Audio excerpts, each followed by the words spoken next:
L'histoire commence dans une église célèbre à Abidjan, principalement dans la ville de Cocody. Le pasteur Jonas Quadio prêche devant une congrégation massive. Charismatique et éloquent, il est admiré pour ses prédications puissantes sur le fait qu'un homme doit avoir qu'une seule femme dans sa vie car cela est source de fidélité et une bonne vertu. À la fin de sa prédication, il rappelle à ses fidèles, une seule femme est un trésor, ne cherchez pas ailleurs, mes enfants. Dieu déteste la polygamie. La congrégation réagit par des applaudissements et des « Amen ».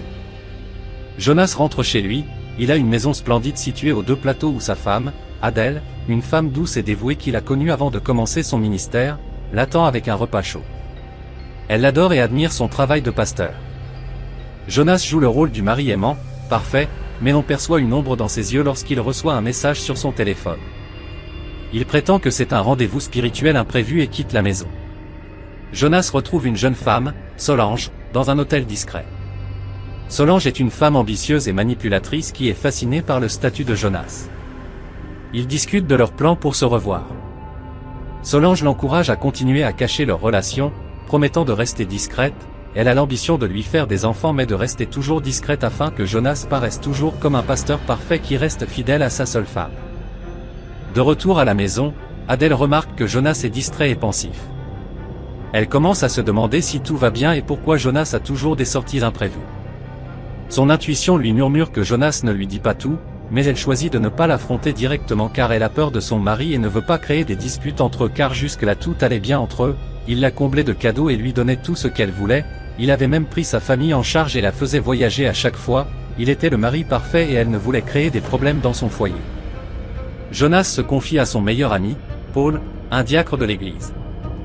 Paul, bien qu'un homme pieux, ne trouve pas le courage de réprimander Jonas pour ses actes car il voyait Jonas comme un homme fidèle à ses convictions, il était surpris et commença à se demander si Jonas était vraiment un pasteur de vérité.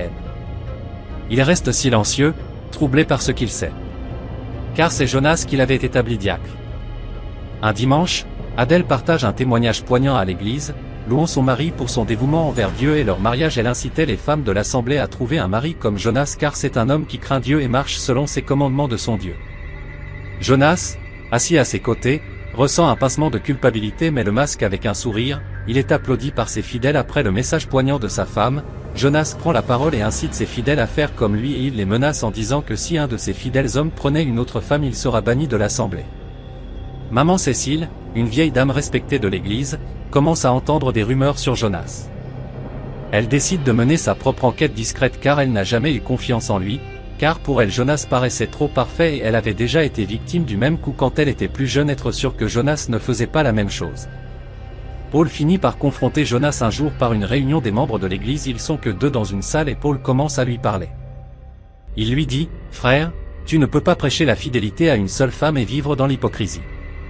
Tu dois confesser ou arrêter ce que tu fais, pour être crédible. » Jonas, furieux, le repousse et lui ordonne de ne plus s'en mêler et que s'il continue il chassera de son église. Paul, surpris, se demandait pourquoi Jonas a réagi comme ça malgré tout ce qu'ils ont traversé ensemble. Solange commence à devenir exigeante avec Jonas. Elle veut que Jonas quitte sa femme pour elle et qu'il lui appartienne à elle seule. Jonas tente de la calmer en lui promettant des cadeaux et un avenir meilleur et prospère. Il lui demande juste de rester discrète et de ne pas attirer l'attention des gens sur leur relation car ça sera la honte totale sur lui et son ministère. Adèle fait un rêve troublant où elle voit Jonas enchaîné et incapable de se libérer. Elle se réveille en sueur et prie pour son mari en demandant à Dieu de protéger son mari et qu'aucun problème lui arrive car c'était son seul espoir et elle lui devait tout. Après sa prière elle s'interrogeait sur la signification de son rêve. Maman Cécile surprend Jonas et Solange ensemble dans un restaurant caché en train de s'amouracher et de passer un bon moment. Elle reste cachée mais décide de confronter Jonas en privé pour savoir ce qu'il faisait dans ce restaurant avec cette femme alors que sa femme était à la maison et ce qui lui semblait louche en particulier, c'est que cette femme n'était pas une fidèle, mais elle et Jonas semblaient particulièrement proches. Maman Cécile informe quelques anciens de l'église et elle explique qu'elle avait aperçu le pasteur avec une femme qu'elle n'avait jamais vue auparavant. Une réunion est convoquée pour discuter des soupçons pesant sur le pasteur Jonas.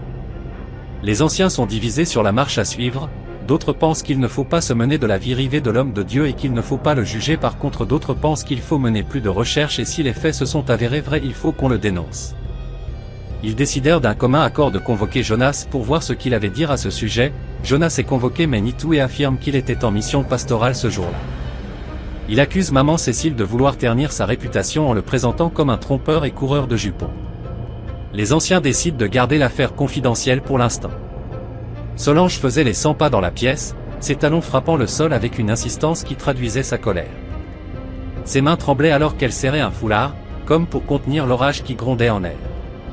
Assis sur une chaise, Jonas la regardait avec appréhension, évitant de croiser son regard. « Tu crois que je vais continuer à vivre dans l'ombre, Jonas ?» lâcha-t-elle finalement, sa voix tranchante brisant le silence lourd. « Ça fait des mois que tu me promets de prendre une décision, mais toi, tu restes là, à jouer les saints devant tout le monde. » Jonas se leva brusquement, levant les mains dans un geste d'apaisement. « Solange, écoute-moi. Ce n'est pas aussi simple que tu le crois. Si quelqu'un apprend ce qui s'est passé entre nous, c'est ma réputation, ma famille, et même mon rôle à l'église qui sont en jeu. Donne-moi encore un peu de temps, je t'en supplie. » Elle éclata d'un rire amer, secouant la tête. « Du temps ? Du temps pourquoi, Jonas ? Pour trouver une nouvelle excuse ? Ou pour continuer à profiter de ma patience pendant que moi, je me ronge de l'intérieur ? Non. Cette fois, je ne vais pas me taire. » Elle se planta devant lui, les bras croisés, son regard brillant d'une colère et d'une douleur qu'elle ne cachait plus. Jonas détourna les yeux, mal à l'aise. « Je t'aime, Solange, » murmura-t-il, presque inaudible. « Mais tu sais que ma position est délicate. Si tu fais ça, tu détruis non seulement ma vie, mais aussi la tienne. » Réfléchis Y. Solange serra les poings. « Ma vie est déjà détruite, Jonas, » s'écria-t-elle, sa voix brisée par l'émotion. « Chaque fois que je te vois prêcher à l'église comme si de rien n'était, chaque fois que je dois cacher mes sentiments, c'est comme un poignard dans le cœur. Si tu ne veux pas faire face à la vérité, moi je le ferai. Je vais tout dire. » Jonas, pris de panique, fit un pas en avant et saisit doucement son bras. « Solange, s'il te plaît, » dit-il, presque suppliant. « Réfléchis. Tu sais que je ne veux pas te perdre, mais si tu parles, les conséquences seront terribles pour nous deux. Pour l'Église. Pour nos familles. » Elle dégagea son bras d'un geste brusque, reculant de quelques pas. Ses yeux étaient embués de larmes, mais son expression demeurait résolue. Elle inspira profondément, comme pour chasser toute hésitation. « Peut-être qu'il est temps que tout le monde sache quel genre d'homme tu es vraiment, Jonas. Je n'ai plus peur. Plus maintenant. » Avant qu'il ne puisse dire un mot, elle se détourna et marcha vers la porte. Jonas resta figé, les bras ballants, incapable de bouger ou de parler. « Solange, attends » murmura-t-il d'une voix brisée, mais c'était trop tard. La porte claqua derrière elle, laissant Jonas seul dans le silence, rongé par la peur et le regret. Le soleil perçait à travers les vitraux colorés, projetant des éclats de lumière sur les bancs en bois de l'église. La congrégation, parée de ses plus beaux vêtements, écoutait attentivement Jonas, debout derrière le pupitre. Sa Bible ouverte devant lui, il parcourait la salle d'un regard, mais son esprit était ailleurs. Ses mains tremblaient légèrement, et une goutte de sueur perla sur son front. « Aujourd'hui, frères et sœurs, nous parlerons du pardon et de la rédemption, » annonça-t-il d'une voix qui se voulait ferme. Mais une légère fêlure dans son ton trahissait une agitation qu'il ne parvenait plus à dissimuler. Il tourna une page de sa Bible, ses doigts glissant maladroitement sur le papier. « Le pardon est un acte de foi, » continua-t-il, les yeux fixés sur les mots imprimés devant lui comme s'il pouvait le sauver. « Pardonner à ceux qui nous ont offensés, c'est accepter que nous-mêmes, nous avons besoin de la grâce. » Les fidèles hochaient la tête, certains murmurant des « Amen ». Mais Jonas sentait leur attention peser sur lui comme un fardeau insupportable. Chaque visage dans la salle semblait le juger. Chaque regard lui rappelait ses propres fautes. Il est écrit dans Matthieu 6, 14. « Si vous pardonnez aux hommes leurs offenses, votre Père Céleste vous pardonnera aussi. » Il inspira profondément, mais sa voix se brisa légèrement sur le dernier mot. Une vague de chaleur monta en lui, et il essuya son front d'un geste rapide. Mais comment pouvons-nous demander pardon, si nous ne sommes pas capables de faire face à nos propres péchés? Un murmure parcourut l'assemblée. Certains fidèles échangèrent des regards interrogateurs. Jonas s'interrompit, les mains crispées sur le pupitre. Il sentait son cœur battre furieusement dans sa poitrine. La pièce semblait rétrécir autour de lui. Il leva les yeux vers l'assemblée et croisa le regard de Solange, assise au fond de la salle. Son visage était impassible, mais ses yeux semblaient percer son âme. Le souffle court, Jonas détourna les yeux, son esprit envahi par un tourbillon de pensées. Les mots qu'il avait préparés semblaient s'évanouir, remplacés par un silence assourdissant. Parfois, reprit-il, la voix tremblante, le chemin vers la rédemption est rempli d'épreuves. Nous tombons, nous échouons, mais nous devons nous relever. Même lorsque le poids de nos erreurs nous écrase. Sa voix monta légèrement, presque implorante. Mes frères et sœurs, priez pour moi, priez pour nous tous, afin que nous puissions trouver la force de demander pardon. Il s'arrêta brusquement, incapable de continuer. Un silence pesant s'installa dans l'église. Les fidèles, visiblement troublés, échangèrent des regards perplexes. Certains semblaient captivés, d'autres mal à l'aise devant l'émotion palpable de leur pasteur. Solange, toujours au fond, esquissa un sourire imperceptible avant de détourner les yeux. Jonas, incapable de soutenir plus longtemps la pression, ferma sa Bible d'un geste sec. « Nous allons terminer par une prière, » dit-il rapidement, évitant de croiser le regard de quiconque. Ses mains tremblaient toujours alors qu'il baissait la tête. À cet instant, l'homme qui avait toujours prêché avec assurance et autorité semblait n'être qu'une ombre de lui-même, luttant contre des démons qu'il ne pouvait plus cacher. Le culte battait son plein, et les chants de louanges résonnaient dans l'église, emplissant l'air d'une ferveur palpable. Les fidèles, debout, les mains levées vers le ciel, chantaient à l'unisson, leur voix s'élevant comme une offrande spirituelle. Jonas se tenait derrière le pupitre, le visage grave, mais son esprit agité par des pensées qu'il peinait à chasser. Alors que le dernier chant s'éteignait doucement, un bruit inhabituel attira l'attention de l'assemblée. Les portes de l'église s'ouvrirent brusquement, et Solange fit son entrée. Sa démarche était assurée, mais son visage trahissait une détermination teintée d'émotion. Un murmure parcourut les rangs. Les regards des fidèles se tournèrent vers elle, curieux et méfiants. Qui était cette femme, et pourquoi interrompait-elle le culte? Certains, reconnaissant Solange, échangèrent des regards troublés. Jonas, lui, sentit son cœur se serrer. Ses mains se crispèrent sur le bord du pupitre tandis qu'il la voyait avancer. Solange s'arrêta au milieu de l'allée centrale. Elle portait une robe simple, mais son allure imposait le silence. Elle leva les yeux vers Jonas, le fixant d'un regard qui semblait le défier de détourner les yeux. « Je veux parler », dit-elle d'une voix forte et claire, rompant le silence. Le pasteur assistant, debout à côté de Jonas, fronça les sourcils, visiblement troublé par cette interruption. Il s'approcha légèrement du pupitre, comme pour intervenir. Mais Jonas leva une main tremblante pour l'arrêter. « Solange !» murmura Jonas, sa voix à peine audible, mais elle l'interrompit avant qu'il ne puisse continuer. « Non, Jonas. Laisse-moi parler, » dit-elle avec une fermeté qui fit taire toute tentative de contestation. L'assemblée, désormais suspendue à ses lèvres, retenait son souffle. Les enfants, jusque-là distraits, fixaient Solange avec de grands yeux. Les anciens échangeaient des regards chargés de suspicion et d'incompréhension. Solange inspira profondément, cherchant la force de continuer. « J'ai quelque chose à dire, et je veux que tout le monde ici m'écoute. Il y a des vérités qui doivent être dites, même si elles sont difficiles à entendre. » Sa voix était vibrante, chargée d'émotion, mais elle ne tremblait pas.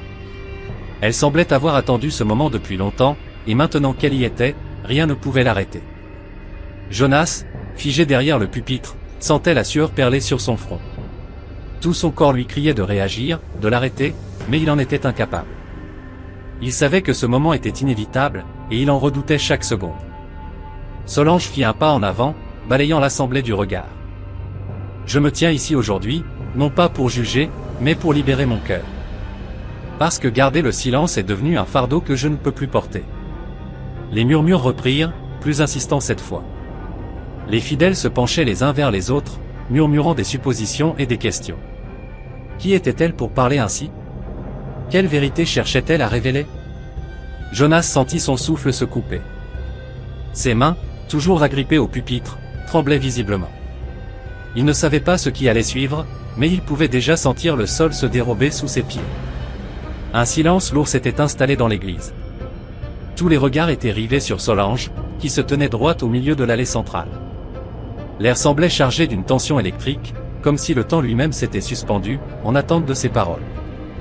Solange inspira profondément, rassemblant son courage. Elle sentait le poids des regards, des jugements silencieux, mais aussi de la vérité qu'elle s'apprêtait à dévoiler. Jonas, derrière le pupitre, était figé, son visage blême, son corps tendu comme une corde sur le point de rompre. Et au premier rang, Adèle, sa femme, observait la scène avec une inquiétude croissante. « Frères et sœurs », commença Solange, sa voix ferme mais chargée d'émotion. « Ce que je vais dire aujourd'hui n'est pas facile, ni pour moi, ni pour ceux qui vont l'entendre. Mais je ne peux plus rester silencieuse. » Elle leva les yeux vers Jonas, et l'espace d'un instant, leurs regards se croisèrent. Il semblait vouloir parler, l'interrompre, mais les mots lui manquaient. Solange détourna le regard et fixa à nouveau l'assemblée. « Pendant des mois, continua-t-elle, j'ai vécu avec un secret qui m'a consumé de l'intérieur. Un secret qui concerne un homme que vous respectez tous, un homme que vous considérez comme un modèle. Cet homme, dit-elle en désignant Jonas d'un geste de la main, est Jonas, votre pasteur. Et cet homme, est aussi l'homme avec qui j'ai eu une relation. » La salle explosa en murmures et exclamations choquées. Certains fidèles couvrirent leur bouche de leurs mains, d'autres secouèrent la tête, incrédules. Un homme se leva brusquement, lançant un « ce n'est pas possible » qui résonna dans l'église. Adèle, elle, resta immobile, comme pétrifiée, son visage figé dans une expression de stupeur. Solange, les mains tremblantes, poursuivit malgré le tumulte. « Je ne dis pas cela pour détruire qui que ce soit, mais pour libérer mon âme. Je suis fatigué de vivre dans le mensonge. Je suis fatigué de prétendre que tout va bien alors que je porte ce fardeau seul. » Jonas tenta de reprendre la parole, sa voix étranglée. « Solange, arrête. Ce n'est pas le moment. » Mais elle l'ignora, son regard fixé sur Adèle, qui, à cet instant, sembla revenir à elle. Les larmes commencèrent à couler silencieusement sur ses joues, puis, soudain, un sanglot profond et douloureux s'échappa de sa poitrine. Elle porta une main tremblante à son visage, essayant de contenir sa douleur, mais en vain. Ses jambes cédèrent sous elle, et elle s'effondra à genoux. « Adèle » s'écria Jonas, quittant le pupitre pour se précipiter vers elle. Il tenta de la relever, mais elle le repoussa faiblement, secouant la tête. « Pourquoi, Jonas » murmura-t-elle entre deux sanglots. « Pourquoi m'as-tu fait ça ?» Les murmures dans la salle s'amplifièrent, des fidèles échangeant des regards consternés, certains visiblement en colère, d'autres simplement choqués par ce qu'ils venaient d'apprendre. Solange, visiblement bouleversée elle aussi, fit un pas en arrière, comme si elle réalisait l'ampleur de ce qu'elle venait de déclencher. Mais elle ne regrettait pas ses paroles. Elle savait qu'elle avait fait ce qu'elle devait faire. Jonas, agenouillé à côté d'Adèle, semblait dévasté. « Je suis désolé, Adèle. Je suis tellement désolé. » Mais ses excuses semblaient vides dans le chaos émotionnel qui régnait désormais. Adèle continua de pleurer, le cœur brisé, tandis que l'église entière semblait vaciller sous le poids de cette révélation. Un silence pesant enveloppait l'église. Jonas, à genoux au milieu de l'allée centrale, avait le visage baissé, ses mains jointes dans une posture de supplication. Le poids de la honte semblait écraser ses épaules, mais il prit une profonde inspiration et commença à parler, sa voix tremblante. « Frères et sœurs, je me tiens devant vous aujourd'hui, non pas comme votre pasteur, mais comme un homme brisé. Un homme qui a péché. » Il marqua une pause, ses mains tremblantes. « Oui, tout ce que Solange a dit est vrai. J'ai trahi votre confiance, j'ai trahi ma femme, et j'ai trahi Dieu. Je n'ai aucune excuse pour ce que j'ai fait. J'ai laissé ma faiblesse me dominer. » Il tourna la tête vers Adèle, qui était assise au premier rang, le regard fixé devant elle, figé par la douleur. Sa voix s'adoucit. « Adèle, je t'ai fait du mal, et je n'ai pas les mots pour exprimer à quel point je suis désolé. Je ne te demande pas de me pardonner aujourd'hui. Mais je promets de me battre pour regagner ta confiance. » Il baissa à nouveau la tête, s'adressant cette fois à l'assemblée. « À vous tous. Je vous ai déçus. Je vous demande pardon, non parce que je le mérite, mais parce que je veux changer. Je promets de vivre dans la vérité, de reconstruire ce que j'ai détruit. » Un silence suivit ces paroles, mais un vieil homme, un des anciens de l'église, se leva. Il s'approcha de Jonas et posa une main sur son épaule. « Jonas, tu as péché, mais la rédemption est possible. Seras-tu capable de tenir cette promesse ?» Jonas leva des yeux pleins d'espoir. « Oui, avec l'aide de Dieu. » L'ancien se tourna vers l'assemblée. « Pardonner ne signifie pas oublier, mais c'est donner une chance à la rédemption. Prions pour Jonas, sa femme, et nous tous. » Les fidèles, certains encore troublés, commencèrent à murmurer des prières. Jonas, les épaules secouées par des sanglots, sentit pour la première fois depuis longtemps un poids se lever de son cœur.